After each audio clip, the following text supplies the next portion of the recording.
So chapter number 8 of IPC, which relates to offenses against public tranquility के specific sections को हम discuss करेंगे।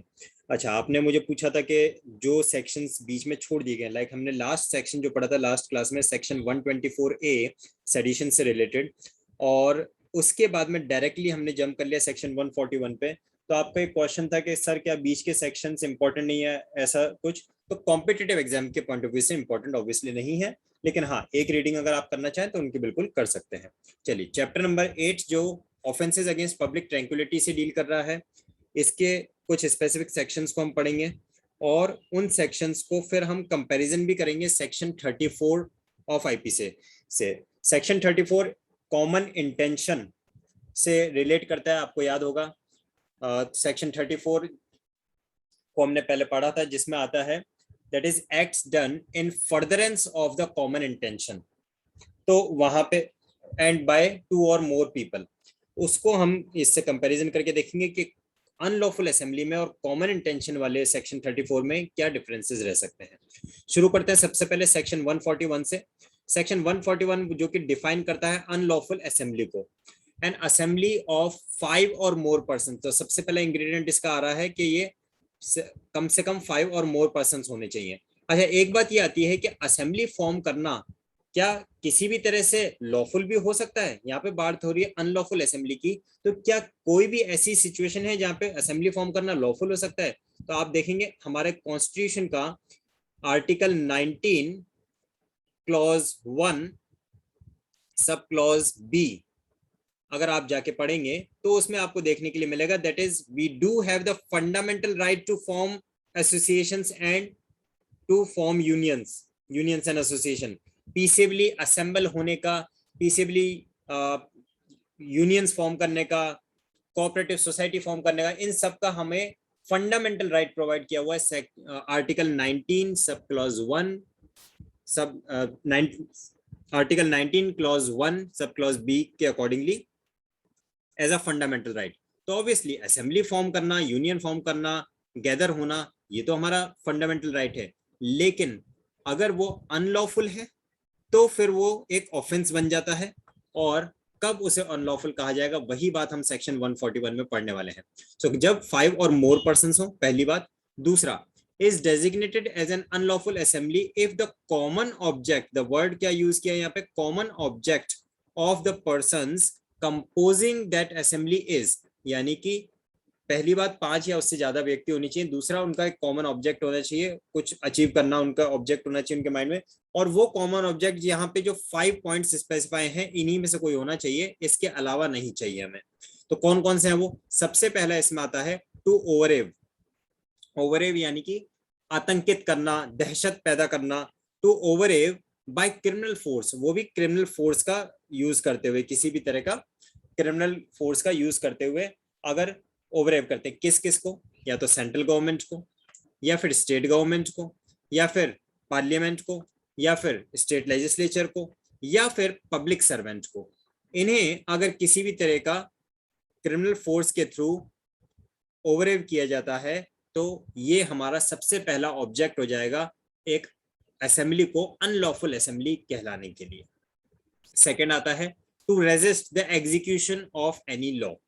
Resist यानी कि किसी भी तरह की बाधा उत्पन्न करना, किसी भी तरह का अवरोध उत्पन्न करना। रेजिस्ट करना, उसको प्रतिरोध करना, उसका अवरोध नहीं आएगा बल्कि प्रतिरोध एक सही शब्द होगा इसके लिए। रेजिस्ट के लिए अगर आप हिंदी देखेंगे, प्रतिरोध उत्पन्न करना।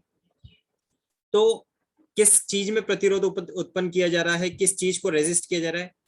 The execution of any law और एनी लीगल प्रोसेस। पार्लियामेंट ने कोई लॉ बनाया है, उसको एग्जीक्यूट नहीं किया, उसको एग्जीक्यूट करने में रेजिस्ट कर रहे हैं, या कोई लीगल प्रोसेस है उसके एग्जीक्यूशन में किसी तरह का कोई रेजिस्टेंस क्रिएट कर रहे हैं, तो ऐसे असेंबली को भी अनलॉफुल असेंबली कहा जाएगा अगर उसमें 5 से ज्यादा व्यक्ति होते हैं। सपोज कोर्ट ने कोई ऑर्डर पास कर दिया, कोर्ट ने एक ऑर्डर दे दिया और उस ऑर्डर के एग्जीक्यूशन में रेजिस्ट किया जा रहा है, नहीं, ऑर्डर को नहीं इंप्लीमेंट होने दिया जाएगा, एग्जीक्यूट नहीं होने दिया जाएगा, तो वो क्या हो जाएगा?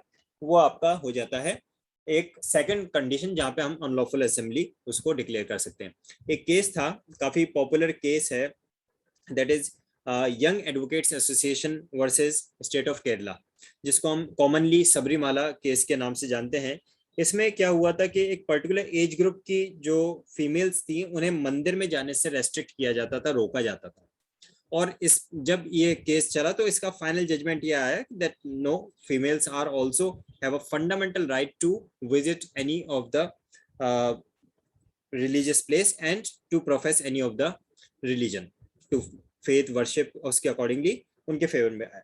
अब मान लीजिए अगर 5 या उससे ज्यादा लोग मंदिर के बाहर इकट्ठे हो जाते हैं और अभी भी उन फीमेल्स को मंदिर में एंट्री करने से रोकते हैं, तो वो कवर हो जाएगा to resist the execution of any legal process. एक लीगल प्रोसेस के एग्जीक्यूशन में रेजिस्टेंस क्रिएट किया जा रहा है, प्रतिरोध उत्पन्न किया जा रहा है फर्दर।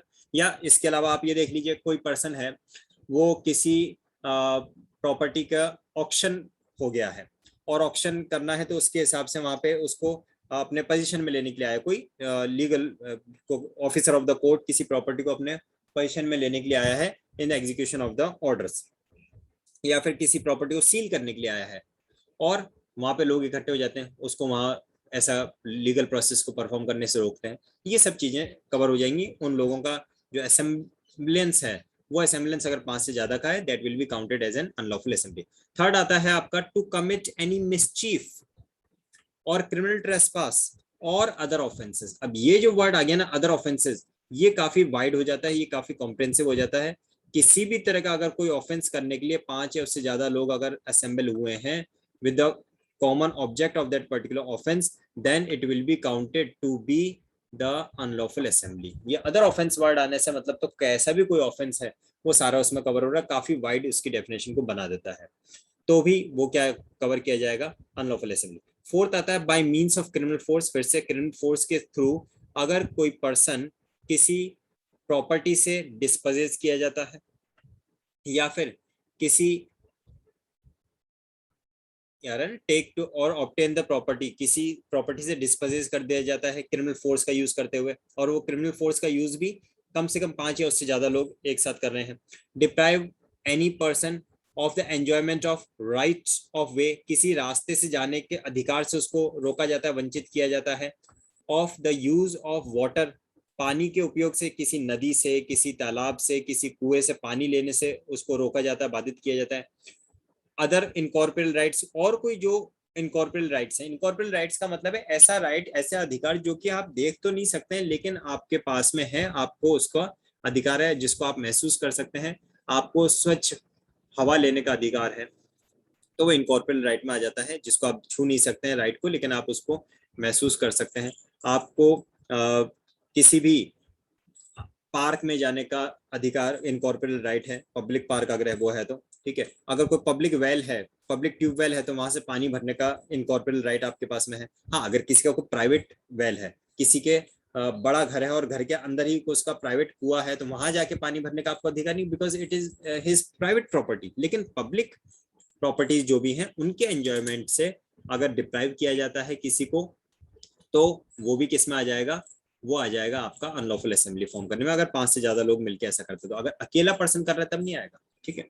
फिर आता है by means of criminal force, किसी भी तरह के क्रिमिनल फोर्स को यूज करके या फिर क्रिमिनल फोर्स का डर दिखा के अगर पर्सन को ऐसा काम करने के लिए कहा जाए जो वो करने के लिए लीगली बाउंड नहीं है, या फिर ऐसा काम करने से उसे रोका जाए, वंचित किया जाए जो काम करने के लिए वो लीगली बाउंड है।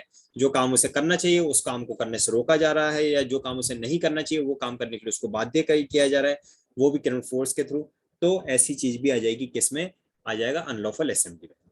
अब यहाँ पे एक एक्सप्लेनेशन दे रखा है, ये मैंने आपको पहले भी एक्सप्लेन किया था, that is an assembly which was not unlawful when it assembled. जरूरी नहीं है कि जिस समय उस असेंबली का उन लोगों का यूनियन फॉर्म हुआ हो, उस जिस समय लोग वहां पे इकट्ठे हुए उस समय स्टार्टिंग से ही, सिंस इंसेप्शन, सिंस बिगिनिंग से ही वो अनलॉफुल, ऐसा जरूरी नहीं है।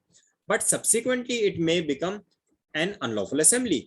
बाद में इकट्ठे होने के बाद में वो कुछ ऐसे एक्शंस करने लग जाते हैं जिससे कि वो अनलॉफुल असेंबली का पार्ट बन जाए। पीसेबल रेजिस्ट करना, पीसेबल रिवोल्ट करना, ये तो अलाउड है, ये हमारा राइट है। हम अगर किसी गवर्नमेंट पॉलिसी के अगेंस्ट में अपना प्रतिरोध जाहिर करना चाहते हैं, रेजिस्टेंस शो करना चाहते हैं, अपनी नाराजगी जाहिर करना चाहते हैं पीसफुल मैनर में, लॉफुल मैनर में, तो क्या ये भी अनलॉफुल में आएगा? बिल्कुल नहीं आएगा। वर्ड आ रहा है पीसफुल और लॉफुल मैनर में। अगर कहीं पे आप बैठे हैं और अपना नाराजगी जाहिर करने की, ये जो लॉ आपने बनाया है, ये जो पॉलिसी आपने फॉर्म की है, फ्रेम की है, ये हम इसको फॉलो नहीं करना चाहते हैं और ये हमें हमारे फंडामेंटल राइट्स को वायोलेट कर रही है, हमें ये ठीक नहीं लग रही है हमारे लिए, तो ऐसा पीसफुली कर रहे थे इकट्ठे होके, कोई दिक्कत नहीं था। लेकिन जैसे ही उन लोगों के बीच में कोई ऐसे एक्शंस क्रिएट होना स्टार्ट हो जाते हैं, जो कि ऊपर मेंशन 5 कैटेगरीज आ रही हैं, जिसमें मेनली एक वर्ड बार बार रिपीट हुआ है, क्रिमिनल फोर्स। क्रिमिनल फोर्स का जहां पे यूज होने लगे, या फिर किसी लॉफुल प्रोसेस का, लीगल प्रोसेस के एग्जीक्यूशन में किसी तरह का रेजिस्टेंस क्रिएट किया जाना लगे, वो सारी चीजें फिर किस में आ जाती हैं? वो आ जाती हैं आपके अनलॉफुल असेंबली में।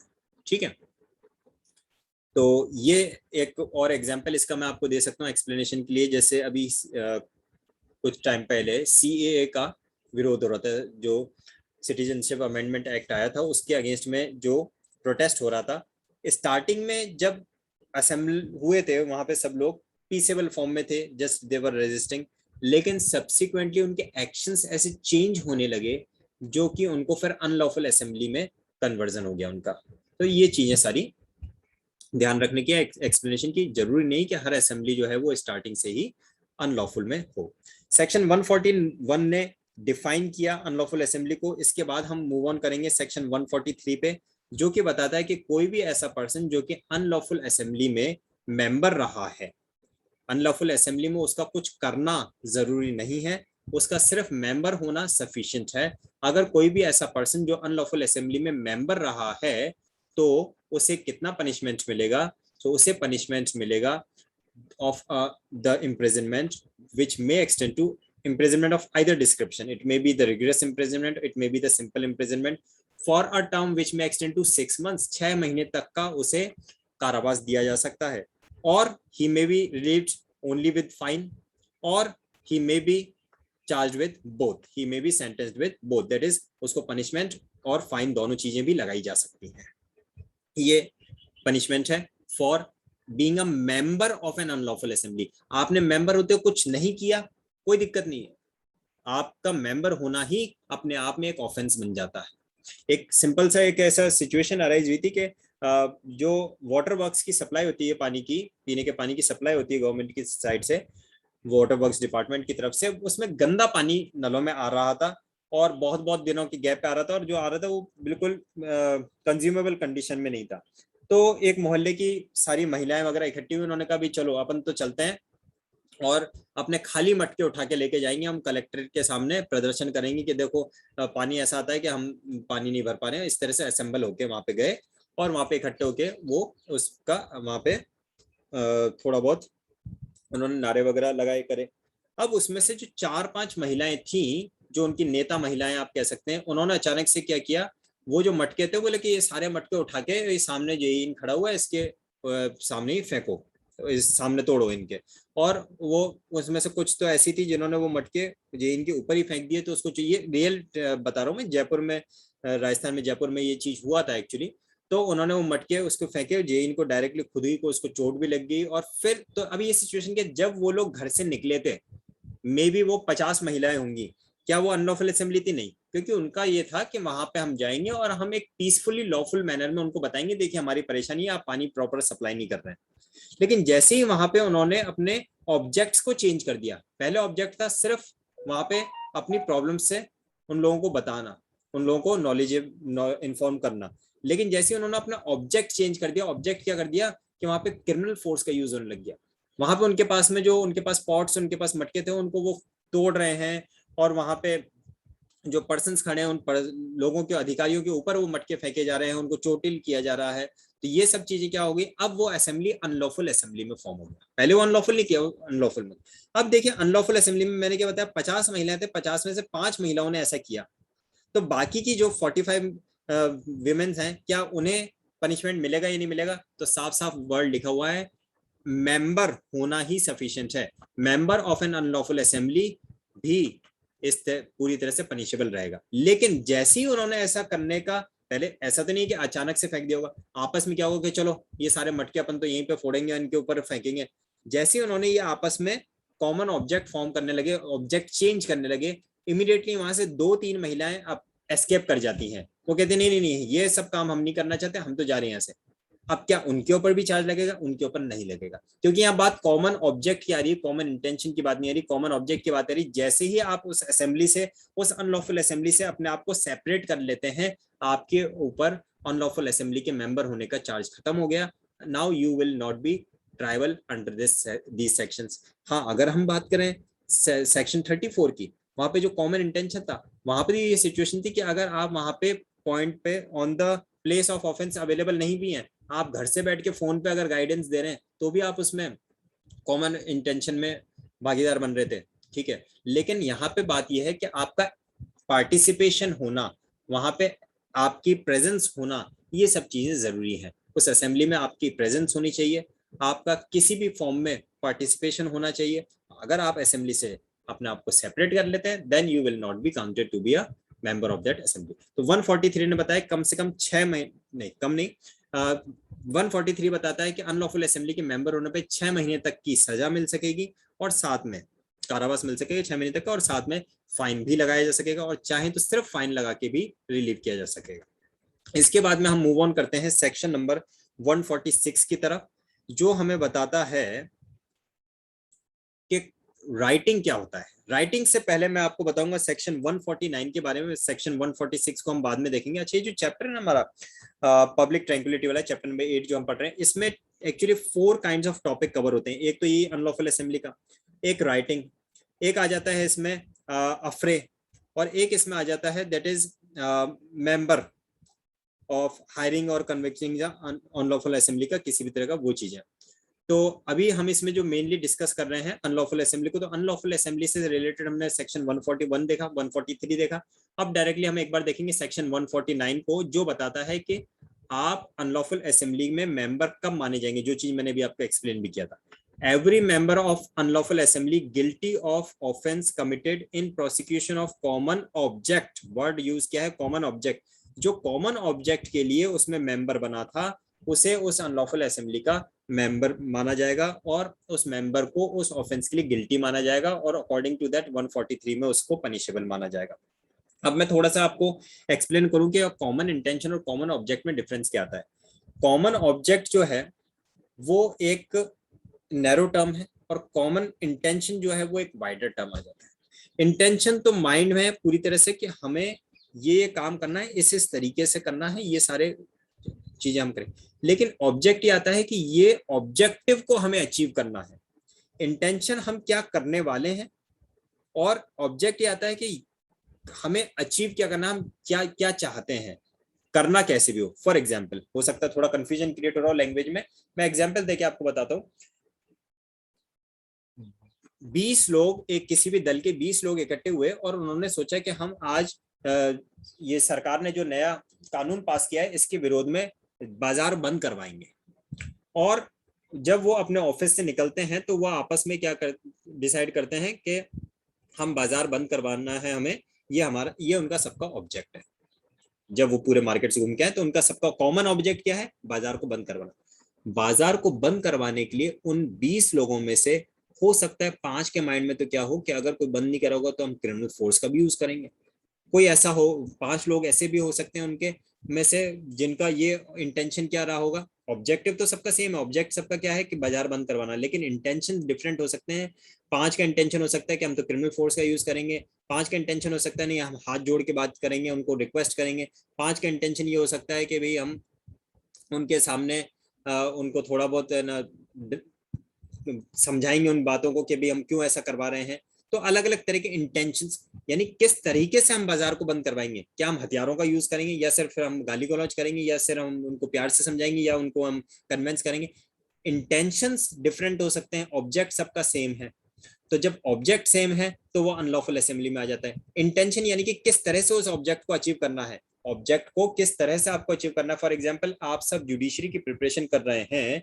अब जुडिशरी की प्रिपरेशन करना ये आप सबका कॉमन ऑब्जेक्ट है, लेकिन जुडिशरी की प्रिपरेशन को कैसे किया जाए, ये इंटेंशन आप सबका डिफरेंट हो सकता है।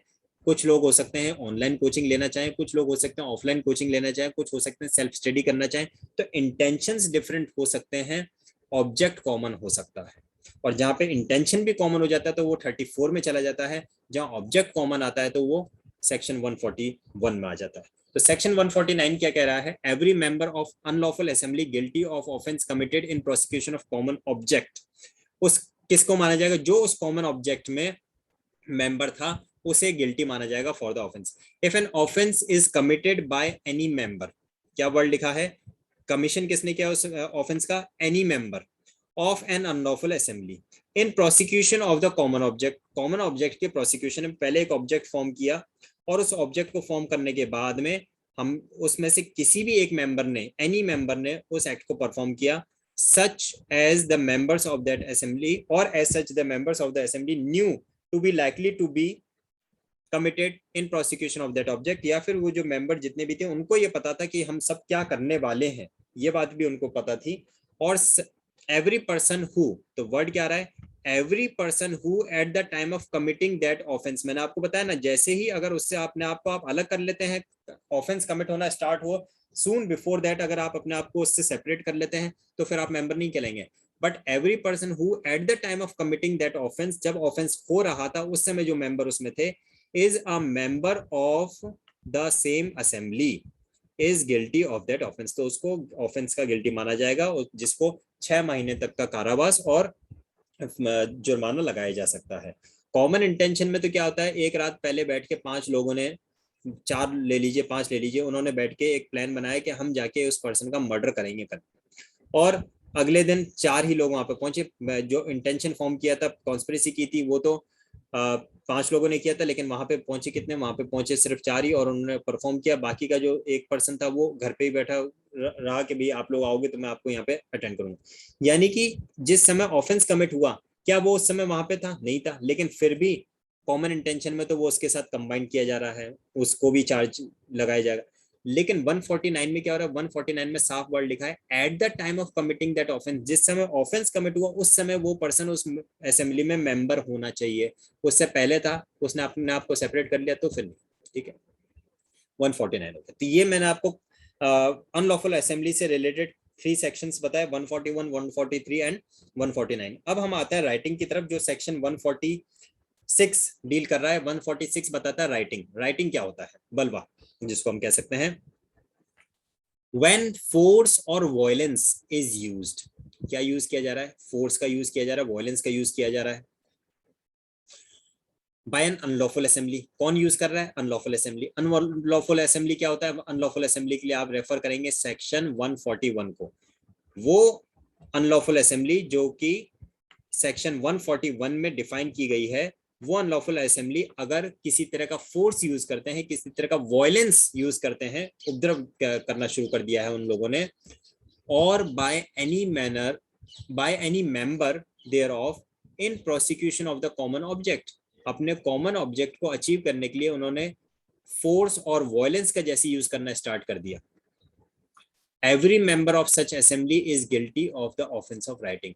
तो फिर उसे सिर्फ मेंबर होने के लिए 6 महीने तक का जो पनिशमेंट दिया जा रहा था वो नहीं दिया जाएगा, बल्कि फिर ऑफेंस क्या बन जाएगा? वो ऑफेंस राइटिंग का ऑफेंस बन जाएगा। क्यों? क्योंकि यहाँ पे उन्होंने फोर्स का यूज कर लिया, अब उन्होंने यहाँ पे वायलेंस स्टार्ट कर दिया। उन्होंने ये सब नहीं किया था जब तक, तब तक वो मेंबर इन अनलॉफुल असेंबली में थे सिर्फ। लेकिन जैसे ही उन्होंने फोर्स का यूज शुरू कर दिया, वायलेंस स्टार्ट कर दिया, वहां पर उपद्रव मचाना स्टार्ट कर दिया, तो उनको राइटिंग का ऑफेंस उस पर लगेगा। और वो भी किसके लिए लगेगा? जिन्होंने किया उन पे या सब पे? तो क्या वर्ड लिखा है? Every member, every member of such assembly, चाहे उसने किया या नहीं किया, every member of such assembly is guilty of the offence. वहां पे इकट्ठे हुए थे किसी ऐसे ऑब्जेक्ट के लिए जो 141 में स्पेसिफाइड है, तो 6 महीने तक का पनिशमेंट हो रहा था। इकट्ठे होने के बाद में जैसे ही उन्होंने वायलेंस स्टार्ट किया, वहां पे तोड़फोड़ स्टार्ट कर दी, फोर्स का यूज करने, लाइक डंडे से तोड़फोड़ कर रहे हैं, तो अब वो फिर राइटिंग में कन्वर्ट हो गया। राइटिंग को हिंदी में बलवा कहा जाता है, राइटिंग में कन्वर्ट हो गया। और ऐसे में फिर पनिशमेंट कितना होगा? पनिशमेंट 147 उसका बताता है, जो कहता है कि पनिशमेंट 2 ईयर्स तक का हो सकेगा।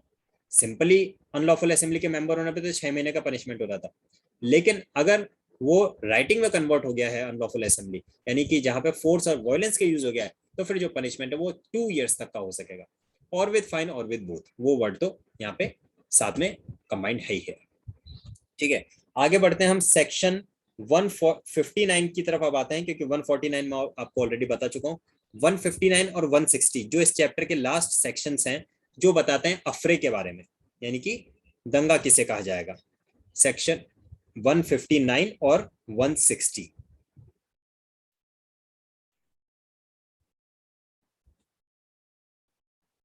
देखिए अफरे के बारे में जो बता रहे हैं, व्हेन नॉर्मली एक मिसकंसेप्शन सा है कि दंगा कैसे कहते हैं, इसको अफरे को हिंदी में दंगा शब्द इसके लिए इस्तेमाल किया है, जबकि दंगा हम अक्सर किसी तरह के कोई सी सांप्रदायिक कोई वहां पे ऐसा कार्य हो रहा हो, या जो राइटिंग जिसके लिए शब्द यूज किया ना, राइटिंग को दंगा कह दिया जाता है, जबकि ऐसा नहीं है। Rioting is term to be a बलवा, affray is term to be a दंगा। तो दंगा जो है वो किसी भी तरह से ज्यादा 5 या उससे ज्यादा लोगों का या अनलॉफुल असेंबली वाला मैटर ही नहीं है अफरे में। दंगा शब्द जो है वो अनलॉफुल असेंबली से कनेक्टेड नहीं है। राइटिंग शब्द, बलवा शब्द, वो अनलॉफुल असेंबली से कनेक्टेड है।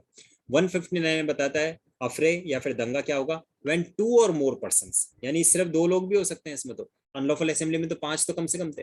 When 2 or more persons bye fighting in the public place, किसी पब्लिक प्लेस पे फाइट कर रहे हैं, यानी कि वो किसी पब्लिक प्रॉपर्टी को डिस्ट्रॉय नहीं कर रहे हैं। ये जो काम कर रहे हैं वो पब्लिकली किसी पब्लिक सर्वेंट के अगेंस्ट में, किसी गवर्नमेंट के अगेंस्ट में नहीं कर रहे हैं, वो आपस में ही कर रहे हैं। 2 दोस्त हैं, 3 दोस्त हैं, आपस में लड़ रहे हैं किसी पब्लिक पार्क में, तो वो भी अफरे में काउंट हो जाएगा। डिस्टर्ब द पब्लिक पीस, अब वो लड़ाई करते समय गाली गलौज भी कर रहे हैं आपस में, तो वहां के जो लोग वहां पे घूमने फिरने आए पार्क में, उनको डिस्टर्ब हो रहा है, पब्लिक पीस उनकी डिस्टर्ब हो रही है। They are said to commit an अफरे।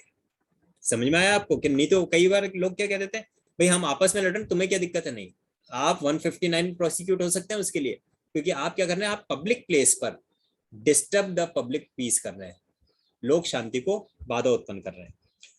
और इसके लिए पनिशमेंट कितना मिल सकता है अफरे के लिए? सेक्शन 160 उसके लिए बताता है, who commits an affray shall be punished with imprisonment of either description that is rigorous or simple for a term which may extend to 1 month, 1 महीने तक का आपको imprisonment हो सकता है, और with fine which may extend to 100 rupees, या फिर 100 रुपए तक का फाइन लगा के भी आपको रिलीव किया जा सकता है, और विद बोथ, या फिर इम्प्रिजनमेंट और फाइन दोनों भी लगाया जा सकता है।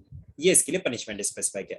अच्छा, ये एक चीज इंपॉर्टेंट मैं बता दूं, जिन पर्टिकुलर सेक्शन में फाइन का अमाउंट स्पेसिफाइड रहता है ना, वो आपको जरूर याद करना चाहिए। ज्यादातर सेक्शंस में तो लिखा रहता है और विद फाइन, यानी कि it is on the description of the court कि कितना फाइन लगाया जाए, बट कुछ पर्टिकुलर स्पेसिफिक सेक्शंस होते हैं जो बताते हैं which may extend to 100 rupees fine, 100 rupees fine. अब यहाँ पे आपको ध्यान रहना चाहिए कि इस अफरे के मैटर पे, दंगा अगर कोई कर रहे हैं, 2 या उससे ज्यादा लोग मिलके लड़ाई झगड़ा कर रहे हैं, पब्लिक पीस को डिस्टर्ब कर रहे हैं, तो उनके ऊपर फाइन लगाया जा सकता है। कितना? 100 रुपए तक का, यानी 50 भी लगा सकते हैं, 10 भी लगा सकते हैं, लेकिन 100 रुपए तक का फाइन लगाया जा सकता है, और 1 महीने तक का उनको इम्प्रिजनमेंट दिया जा सकता है। तो ये चैप्टर नंबर 8 के कुछ स्पेसिफिक सेक्शंस को मैंने आपके साथ डिस्कस किया। सेक्शन 141, 143, 146, 149, 159 एंड 160, जिसमें से 141, 143 एंड 149 इनको आप साथ में पढ़ना, 146 और 147 इसको साथ में पढ़ना, और 159 एंड 160 इनको साथ में आप पढ़ना। तो ये इस तरह से आपको एक बंच काइंड ऑफ क्रिएट हो जाएंगे।